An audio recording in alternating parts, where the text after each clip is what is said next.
It is week 12 of the 2025 NFL season, and this is O Captain, My Captain, Club Fantasy's DFS Showdown breakdown of the NFL primetime games. In today's video, we are focusing on Thursday Night Football. This week's matchup is between the Buffalo Bills and the Houston Texans. We're breaking it all down next.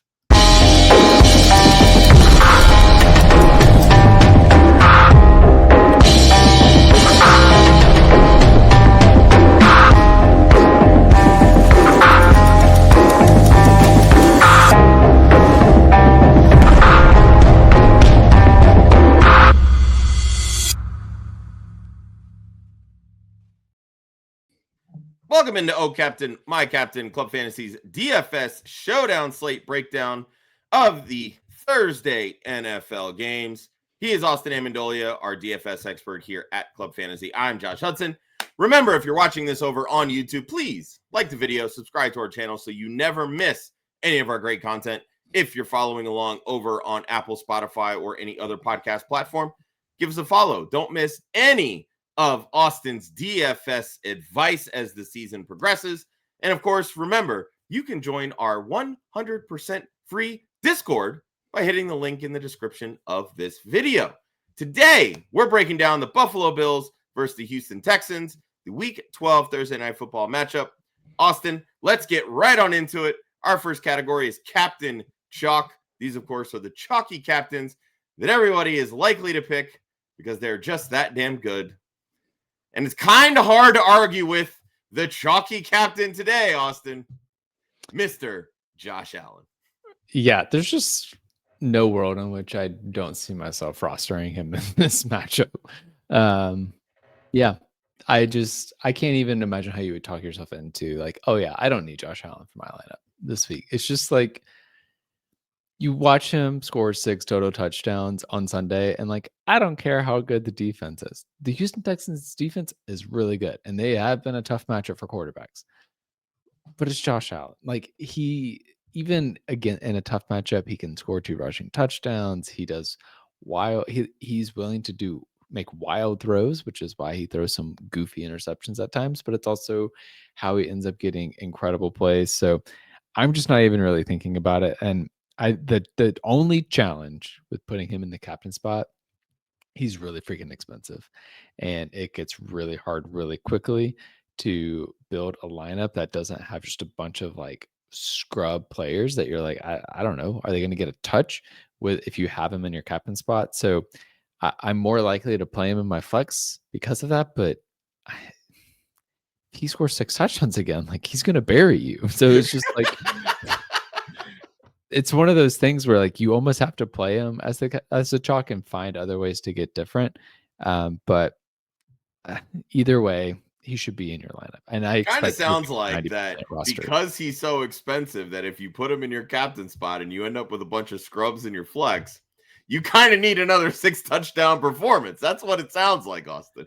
And that's true. And honestly, like, that may be, he may go a little bit under rostered in the captain spot because of how expensive he is. And so from that perspective, like, he's a good direction to go. Like, it wouldn't surprise me if he was 30% rostered as a captain. It wouldn't surprise me if he was 20%. Like, I could see it being either way. He's going to be the most popular captain. It's just how much you want to lean into that or not. Well, let's give our audience some alternatives. Let's get different with our next category, the Mutineers. These are the contrarian captain choices that offer some variety and upside in larger tournaments. Let's stay on that Buffalo Bills side. And let's talk a little bit about James Cook, because I'm curious how you're going to go with this, because I have some stats that I think might sway some people differently. Yeah, I think the primary thing here is the fact that Buffalo spreads the ball around to a lot of different pass catchers, and so it's gonna be hard for any receiver to be optimal. I think that doesn't mean I don't think you shouldn't play the receivers, obviously, in the captain spot. Like, they're a really great way to get different. But I think James Cook is a good pathway because the Bills are 6-point favorites in this game. I just don't imagine that they're gonna be behind in this game and need to really throw the ball a ton to go back and forth. And so there's part of me that's like, James Cook, like, people might not want to play him as much. And we've seen him have 2 touchdown games. And I also don't see this being a super high scoring game. So if it ends up final score is 24-14, Bills winning, and James Cook scored 2 of those touchdowns, well, he's probably going to be the optimal captain. And I think it lends itself really easily, especially with Davis Mills at quarterback on the other side. Like if he starts turning the ball over, you having a nice correlation with James Cook as your captain and the Bills defense in your flex spot, like it can play really well. And it's really about feeling certain that Cook is going to get the touches. Yeah, I think how Cook pays off here is touchdowns, plain and simple. He has to score those. The last 2 games, he's rushed for 53 and 48 yards. Fun fact about the Houston defense, no running back this season has topped 71 rushing yards against them. And the guy that did feel like hasn't played in 2 months. That's Bucky Irving in week 2. Since week 7, Houston is allowing only 59 rushing yards per game to the running back position. That's 3rd fewest in the league.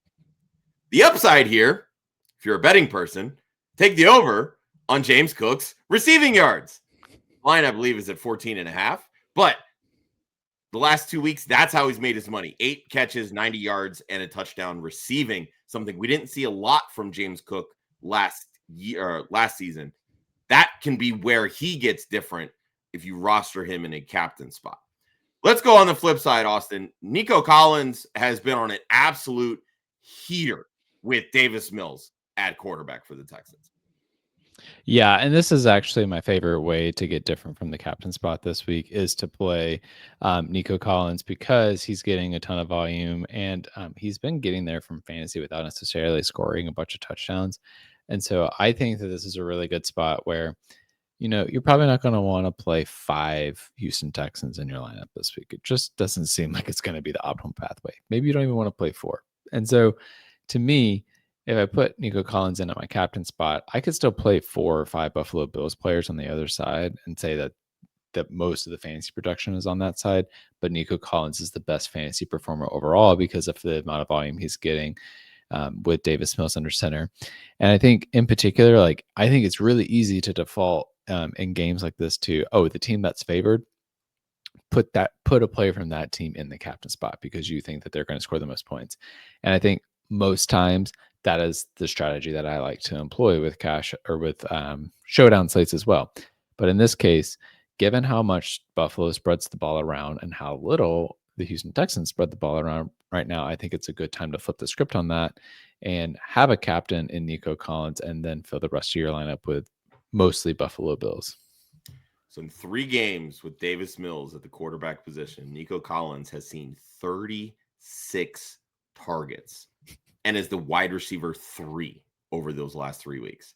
So putting Nico in that captain spot, pairing him with Davis Mills, maybe adding Josh Allen as a flex and then building down from there. There's worse ways to build a showdown lineup. I'm just saying. Let's go to the next category. First mates. These are because every captain needs a reliable crew. They're the standouts that maximize your lineups. Sticking on the Texans side, Kaimi Fairbairn's missed the last couple of weeks. You don't like talking about kickers here, but let's talk a little bit about Fairbairn because the last time he played, he kicked 5 field goals.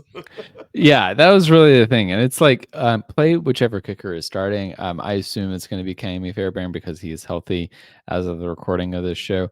But for the Houston Texans, I mean, I don't feel like with Davis Mills under center, I'm not counting on a lot of touchdowns. But I do think that the Buffalo Bills defense can be got enough to give up field goals and to allow the Texans into field goal range. And as you mentioned, he kicked 5 field goals in his last game.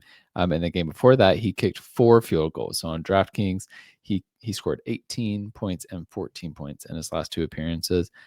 On that note, he has 5 games with at least 10 DraftKings points. Houston Texans score a lot of touchdowns. That offense is going to stall out because to me, it's a very unbalanced offense. The run game is going to be inconsistent. The pass game is going to be inconsistent with Davis Mills under center, so they can get into field goal range. But scoring a ton of touchdowns, I don't know. I think it's going to be a kicker week. Just to prove to people that I don't disregard kickers altogether. And Ryan, if you're listening, I'm waiting for that text afterwards. Houston is averaging 3 made field goals per game over their last 3 games with Davis Mills. I mean, even if that's just 30-yard kicks, that's 9 fantasy points right there. I think that kind of pays off the salary and helps you build out your flex. I'm just saying. Let's stay on the Houston side. You mentioned the run game struggling. Woody Marks, though, he's seeing carries and he's seeing a lot of touches. Yeah, he's getting the volume, and it is actually a good matchup for them this week. So the Buffalo Bills, they've averaged about 30 points allowed to the running back position per game since week 8. So it sets up really well for Woody Marks. If Nick Chubb were getting more volume, I would be a little bit inclined to play him as well. But I think I'm going to stick with Woody Marks. He's getting the volume, and the matchup is there. So the issue here is if they get game scripted out. I think the defense is going to keep them in this game in terms of game script. I don't think the Houston Texans, like if I'm watching this game, I don't think that I'm going to feel like the Houston Texans ever have a chance of actually winning this game as I'm watching it. But from a box score perspective, they'll be close enough that they'll be able to stay balanced, and that'll lend itself for Woody Marks staying involved in this game. Well, even if the game script flips and Buffalo runs away with this, Woody Marks is their pass catching guy too. He has 22 targets over the last 7 games. 6 of his last 7 games, he's been over 10 carries. The problem, though, and this has kind of been the issue with Davis Mills at quarterback, they're not scoring a ton of touchdowns. No. Woody Marks has only 1 total touchdown over his last 4 games. You mentioned this is a good matchup. Buffalo gets shredded by running backs. I think for the salary, Woody Marks is a pretty decent play in the flex here. All right, our next category is going to be your deck scrubbers. These are the cheap punt plays that can make a lineup based on one player limited opportunity. Let's talk a little bit about some of these Buffalo Bills weapons because we've talked a little bit about the Texans here.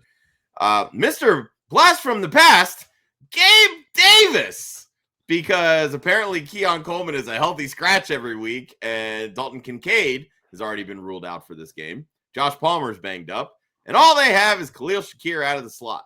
So why Gabe Davis, Austin? Well, he's being utilized in this offense right away. It was wild. He comes back, he gets 4 targets, 3 catches for 40 yards. And I think it's interesting because in this matchup, I feel like the key for the Buffalo Bills receiving core is going to be their ability to create separation against some of those that really great secondary. Like I feel like this is a tough matchup for these pass catchers in general. And so it is hard for me to decide which Buffalo Bills receiver to go with this week because we know that they spread the ball around. It's a different guy every week. And the matchup is just, it's tough. The Texans have been really tough against receivers. Gabe Davis feels like the best bet to me because he feels like the guy with the most juice and the guy that's going to be most likely to be able to spring a big play open. I'm fine with trying some of the other receivers in this matchup. Josh Palmer, I think if he's healthy, I think you could go that route. I think you could go with Dawson Knox. You could play Ty Johnson at running back. Like you could pick you can kind of pick your favorite Buffalo Bill here. This is a type of game where I really prefer and love to do multi-entry contests because the way the Buffalo Bills is like you could nail it with a lineup that has Nico Collins as the captain, Josh Allen, Davis Mills, and Woody Marks, or some variety of that. And then you pick just the wrong 2 Bills pass catchers and you don't get there. But if you had picked a different Bills pass catcher, you would have been there. So I really would like to lean into those multi-entry contests and get exposure to a bunch of them. But for me, if I'm forced to pick one, I'm going to pick Gabe Davis because I think he has the big play upside. And he's got good rapport with Josh Allen. Yeah. And sometimes that's all you need. On the flip side here, you mentioned Xavier Hutchinson. I don't want to say feels irrelevant, but he's definitely taken a back seat with Nico Collins coming back healthy after the concussion. Yeah, and I mean, some of this is a salary consideration because the thing is, like, if I were to pick a receiver besides Nico Collins on the Houston Texans side, it's going to be Jaden Higgins. He's been the one getting the consistent volume. He's gotten 7 targets each of the past 2 games. But again, as soon as you put Nico Collins and Josh Allen in your lineup, it gets really hard to fit in other players into your lineup. And so you are probably going to have to play someone who is 3K or below on DraftKings. And when you get to that point, if you're trying to let's say you've paid up for Collins and Allen, and then you've built in with 3 other Buffalo Bills players, and so you're looking for a cheap Houston Texans player to have a 4-2 build. The options are really slim at that price range. It's Xavier Hutchinson, Christian Kirk, and Jalen Noel. I prefer Hutchinson of the 3 of those. He's been getting the most volume, and I think he has the most upside there. So it's really to say, like, if you're gonna save money with a cheap Houston Texans receiver, it gets gross, and Hutchinson is probably the best option, which may be a reason that you want to say, you know what, I'll work with a punt play on the Buffalo Bills side instead, and I'll go with Nico Collins and Woody Marks, who are going to be sure things on the Texans side. Makes sense. All right. You, as the audience, can come and play these DraftKings tournaments against us here at Club Fantasy. Hit the link directly in the description of this podcast.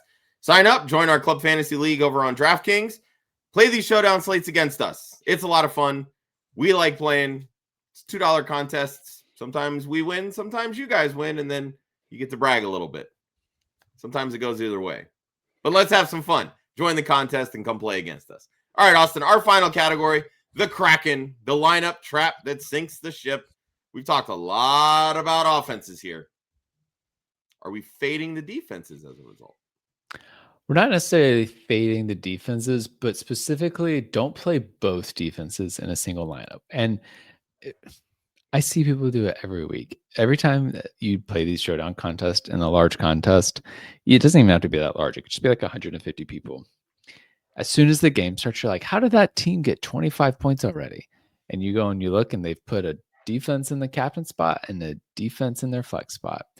And I'm just here to remind folks, the game scenario in which that ends up being the optimal lineup is very slim, very rare, and a very gross game. This might be a gross game, but it has Josh Allen in it. I don't think we're going to get to a point where both defenses are in an optimal lineup for this matchup. I mean, if that's happening, you need it to be like a 13-10 game, and there had to have been like a defensive touchdown scored for one of those touchdowns. It can't be like there can basically be no offense happening in this matchup. And I just don't see that happening. I think the Bills are going to be able to do enough on offense that it's going to make it so that the Texans defense is not viable. And it's also just a general showdown roster building reminder.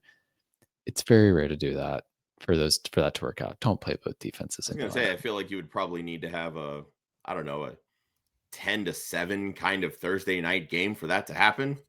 Oh, wait, we've seen that already. Yes. Well, it happens I think once every year or two. And it did happen like a couple weeks ago, which is why it's like, okay, if those are a good time to remind folks, this isn't normal.